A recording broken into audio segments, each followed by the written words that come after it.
cohort, so all 10 participants, and showed that trunk function and balance improved after 60 sessions with continued progress thereafter.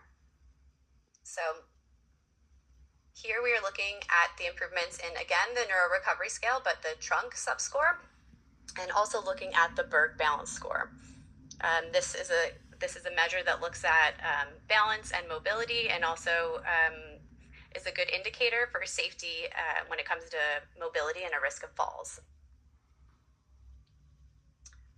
So trunk control is essential for all postural stability, which is needed in almost everything that we do. So to maintain sitting independently, to do any sort of standing activity, you need to have trunk control.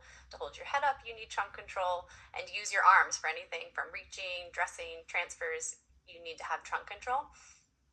So that's why we particularly wanted to look at this factor. And the improvements in balance can also lead to greater functional independence overall and reduce the risk of falls. So in these graphs, you'll see the same time markers of every 20 sessions. The data here is showing a steady increase in trunk function over time, meaning that participants were able to sit more independently and control their core movements better. And then in the Berg balance scale, you can see that improvements again progressively improved over time, and indicating that the stimulation combined with activity-based therapy did enhance postural control.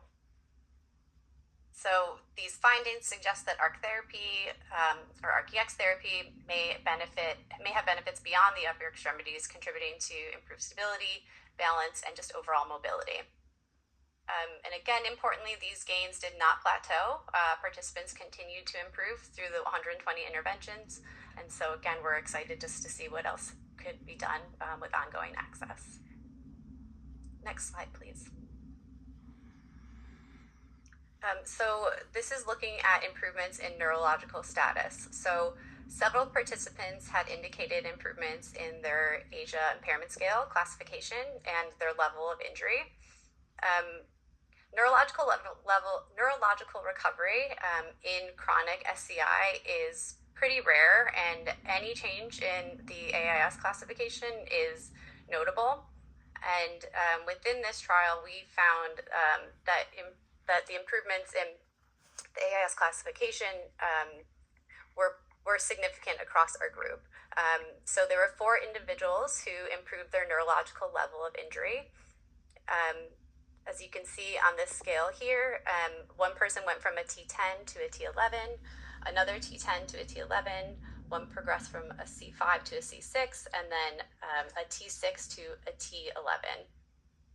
Any shifts in neurological level of injury like this usually means that participants gained function at lower spinal level segments than had previously been recorded.